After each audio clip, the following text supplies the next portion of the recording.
Welcome to the Heart-Led Business Show, where compassion meets commerce and leaders lead with love. Join your host, Tom Jacobs, as he delves into the insightful conversations with visionary business leaders who defy the status quo, putting humanity first and profit second.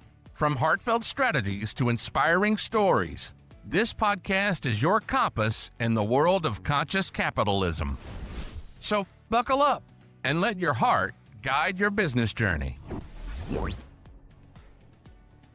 Welcome, heart-forward listeners, to the Heart-Led Business Show.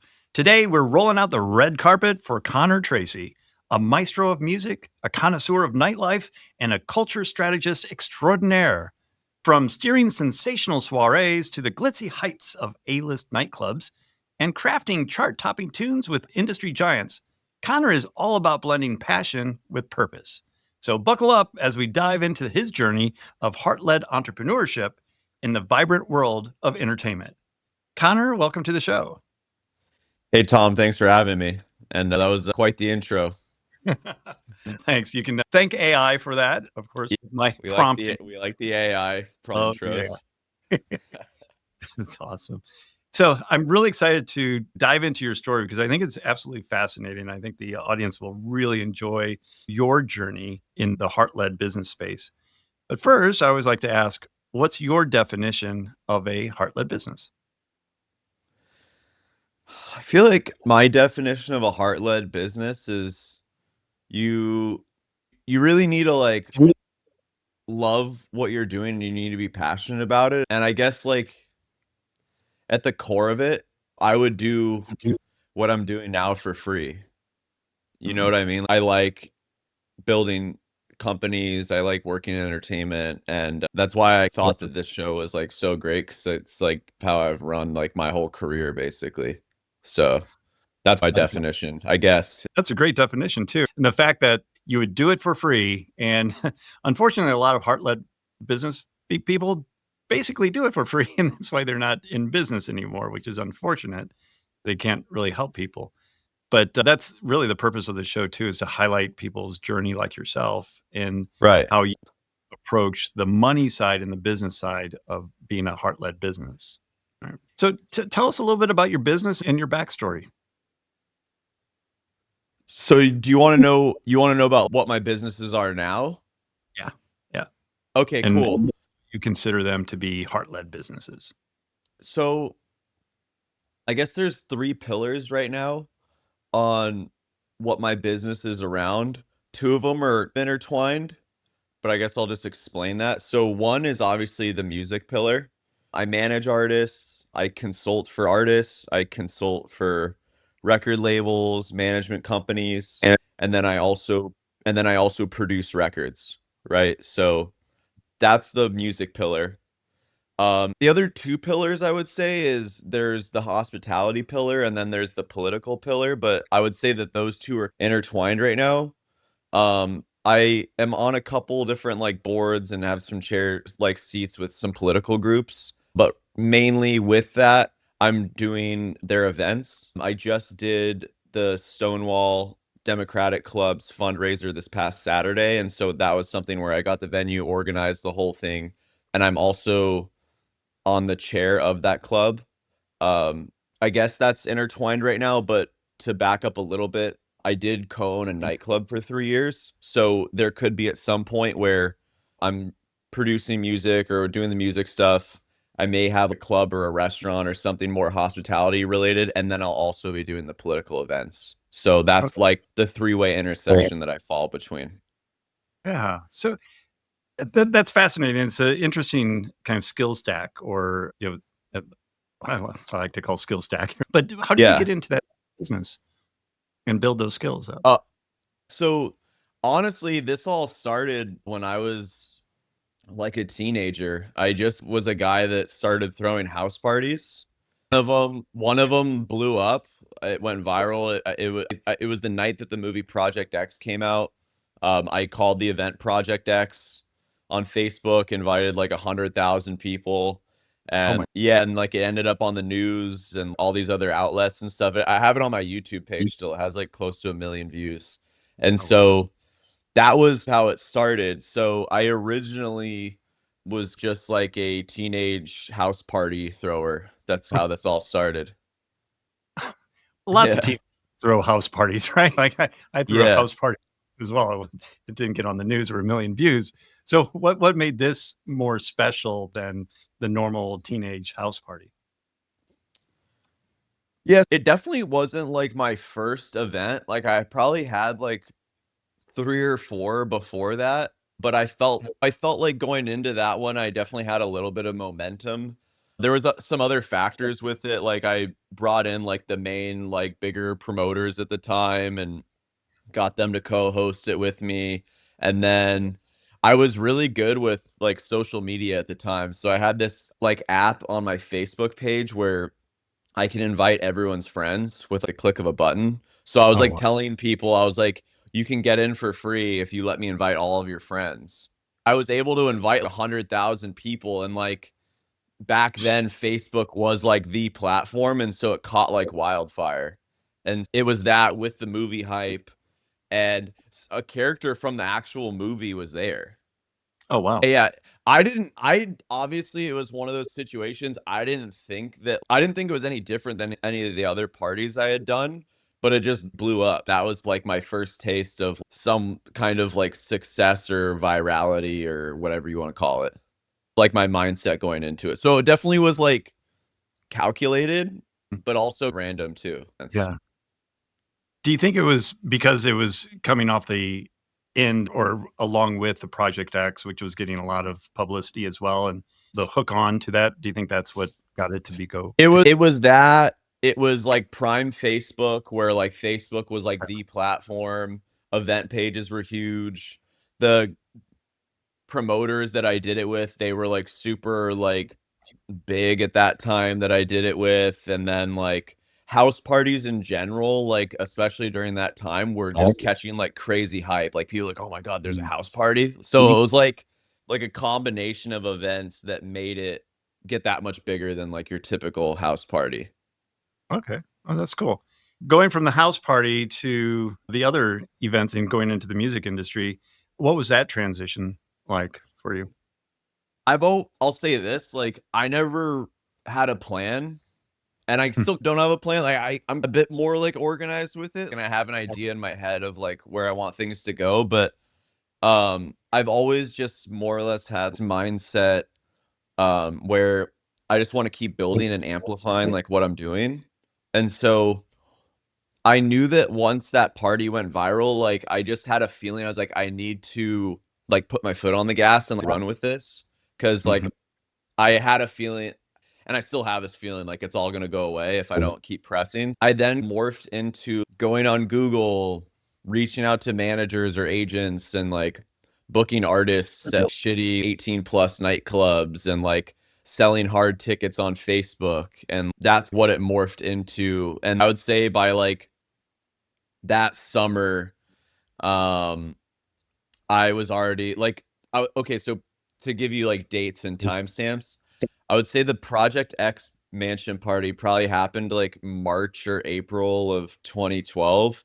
By, like, July of 2012, I already was, like, booking, like, YG to perform at a nightclub and was, like, selling, like, hard tickets to get in and stuff like that.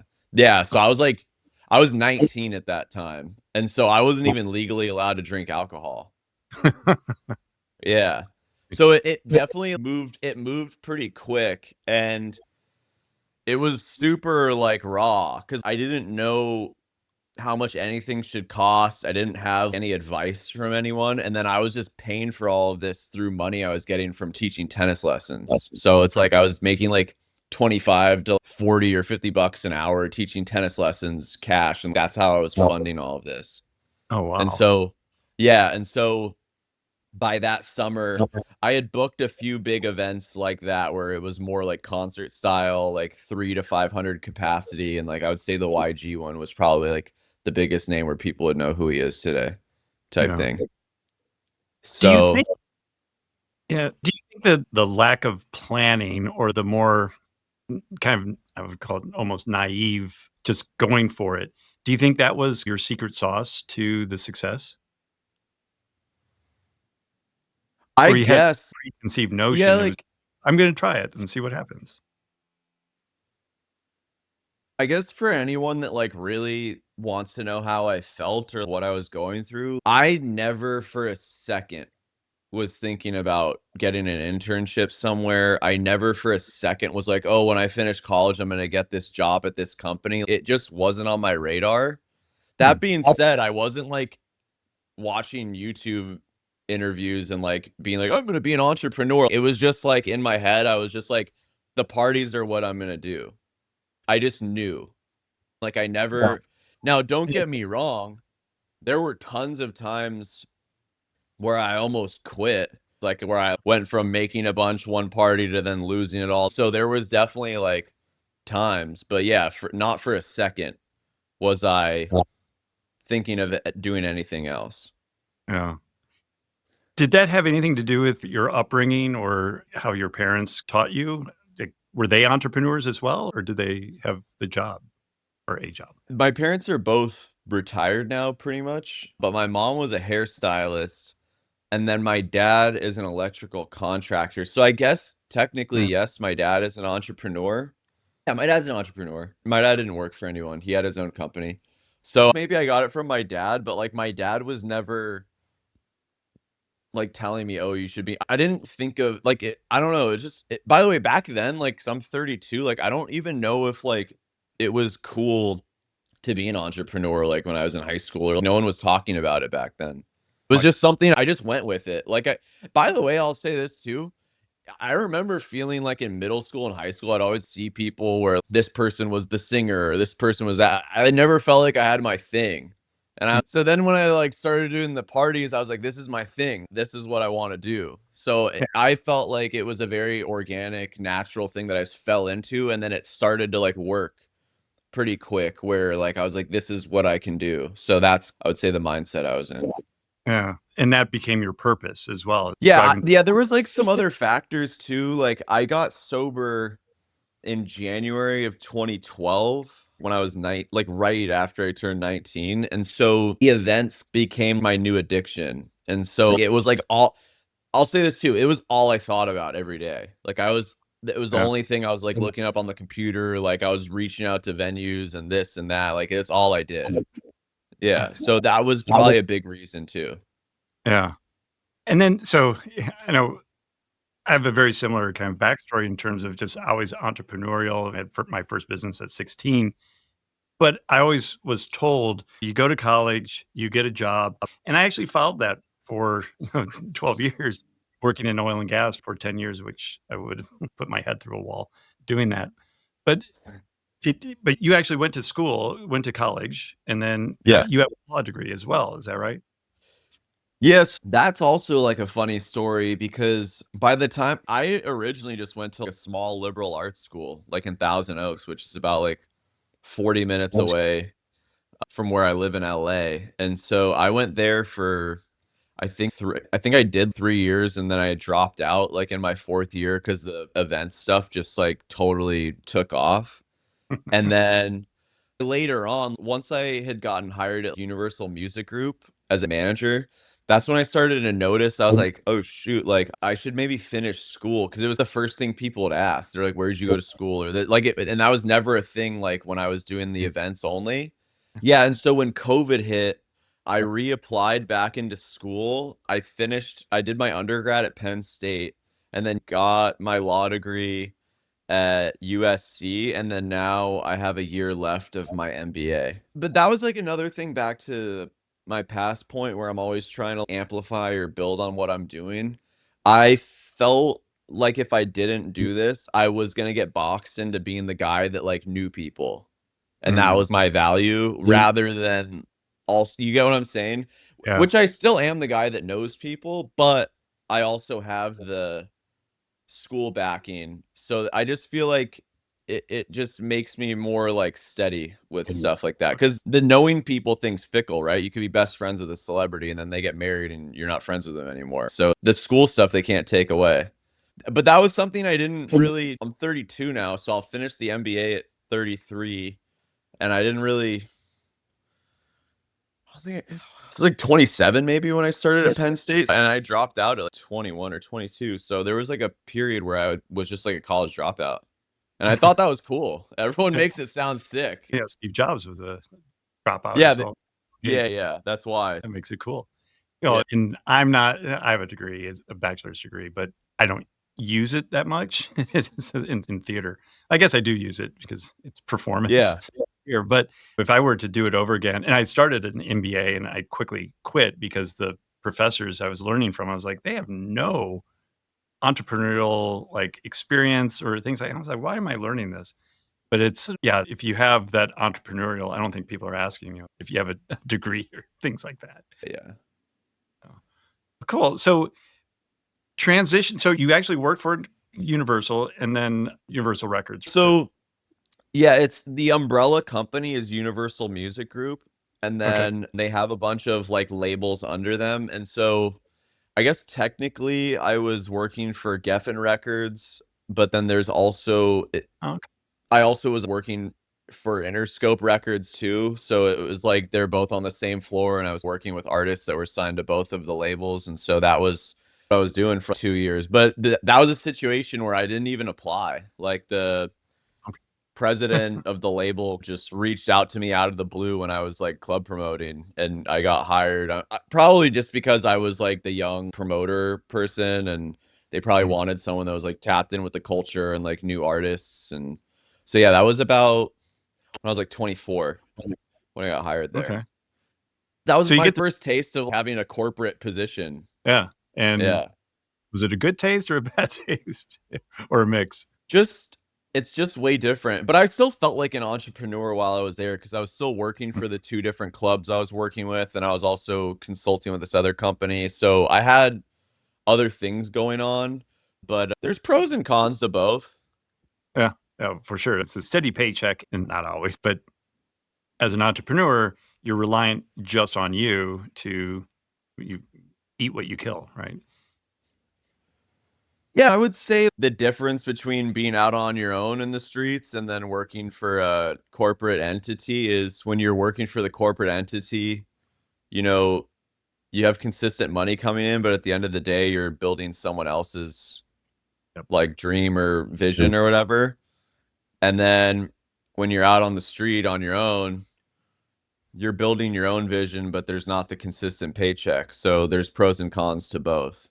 That's at least like my take on the situation. Some people might view it differently, but that's how I view it. So Yeah. both are great because sometimes, you need consistent cash flow, but then also sometimes if you want to get to a certain destination, you got to build out your own vision too. Yeah. And you can, I think you can use it as a stepping stone as well, or at least to build out those skills, meet new people, network. Because that sounds like that's really your superpower is that people connection. And that's what's gotten you to where you are today is by being out there and being visible and helping people get to their dreams. Yeah, no, for sure. I definitely would say my connecting skills are one of my strengths. Definitely one thing that I do know how to do is connect. Yeah. Well, that's great. So as you're building up your business and your purpose, obviously, and in business, there's always ups and downs.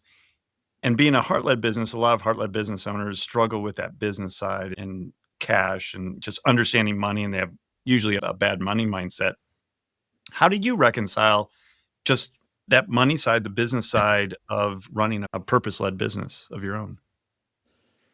I still battle with it today. I guess, well, okay, I guess in response to that statement, I've been constantly evolving into kind of like new business sectors and situations, right? And so this was how it was with the parties for the first 2 or 3 years. It was a situation where I'm the one that's supposed to put up all the money and take all the risk in this. But then it turned into something where the clubs were paying me just to show up and bring people when I was getting consistent money each time. So I guess Mm. in response to the heart-led business, at least the way I've viewed it or how it usually works for me is when I'm trying to break into a new sector, typically like some monetization in the first couple of years, but like I don't really focus on that. I just try to get my feet in the door and like network and build out my like clout within that like industry. And then I feel like the monetization usually takes care of itself in like year 2, 3, or 4. And you know what I mean? That's like how I go into it. I don't really go into it like for the monetization part. Like I genuinely feel like if I'm like doing something, I'm like, this is like what I'm supposed to be doing and building this out to help the overall vision. And I feel like the money will take care of itself. Yeah, and definitely know that. I know for myself, like when I've before spreadsheets and figure out like what's the profit margin and doing all that, and it didn't really work out that great for me versus what you're doing in terms of providing a great service, understanding the business, able to take the loss or at least a break even to know down the road that the money will happen because you're passionate about it and you love what you're doing and you just do a great thing and people recognize it and then start paying you what you're worth. Yeah, I guess for anyone that's like curious for how I would approach it, I've always done like one thing to pay for the next thing, Mm, if that makes sense. So I originally was just a tennis coach, okay. making 25, 30, $40 an hour, however much, right? That's what Yep. I was doing. And then I was using that money to pay for the parties. And during that time, by the way, I had moments where I was like, why am I like putting all this money into the parties and then losing it when I could just be like a good like a tennis coach? Because by the way, that was a lot of money back then. So Yeah. I definitely had those moments where, and because back then I hadn't experienced it working. Mm, So there was years where I was doing the events where I had to put up all the money myself, and like some I would make and then some I wouldn't. And I was like, mm, man, like I'm putting all my money from tennis into this. And then it ended up working. And then it turned into like I was using the party money to pay for the music stuff. And then like you get what I'm saying? And then I use the music money to pay for the next. So that's I at least know the pattern now, but usually it takes me like a few years to break into the new industry and then people will start paying me for it. absolutely. And how long are you typically in that industry then before you're moving on to the next thing? I guess where I'm at right now is I would say I was teaching tennis lessons like in high school since I was maybe in Yeah. 10th or 11th grade. I started throwing the parties around the time I was 19, and I didn't really start making money from the parties until about 2015 is when it was started becoming consistent. What, 3 years? In that you're Yes, 23? yeah, something like that. And then each year after that, it was like more and more. And then by the end of 2017, I got hired at Interscope. And then so the music thing was different, right? Because I actually wasn't trying to work in music, but I was getting paid from that initially. But then I got to a point in end of 2019 where I was getting paid by 4 or 5 different companies at the same time.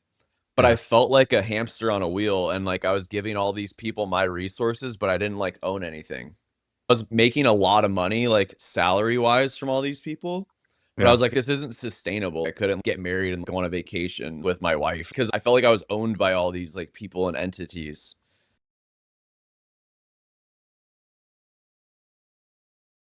So I just detached from the whole Mm, thing. I quit um Interscope end of 2019 to start my own music management record label part of it. And then around that time, one of the clubs I was working at closed, and then 2 or 3 months after that, COVID hit. Basically, it was I went from, like, fully being a product of the system of these 5 entities to everything just going dark. yeah. And so, I had to recreate myself, but it was the best thing that ever happened to me, right? Because now I feel like I regained my footing, and now I own everything that I do, and it's my own thing, and I'm not reliant on appeasing a boss or this or that. And now it's each move that I do, I'm just building more leverage for myself. It's tough, man. It's tough pulling that cord when you build it all the way up. Yeah, exactly. And but Yeah. I think that's the entrepreneur's journey. It's a roller coaster ride. And you just prepare for those dips and ride out the top as much as you can. Yeah. That's what a fascinating story. And I can't believe it's getting about that time too. But what a journey that you've gone on through your Yeah. career. Yeah. And to be on, but you said 34 now? 32. 32, sorry. So Yeah.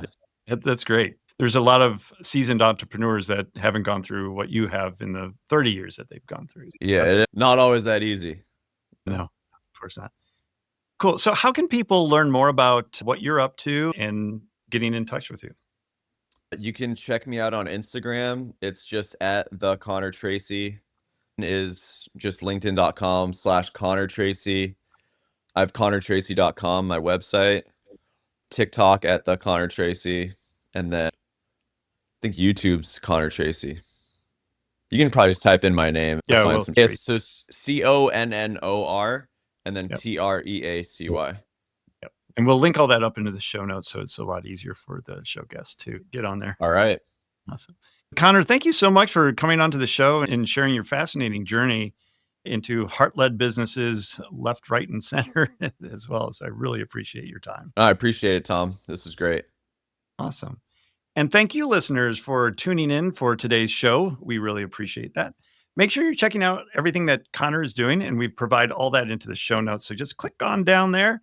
And while you're down there in the show notes, you'll see a thing about rating and reviews. So if you could do me a big favor and give the show a rating and review, that'll help spread the word about heart-led businesses and how we can thrive and still have a profit with a heart-led business. So until next time, lead with your heart.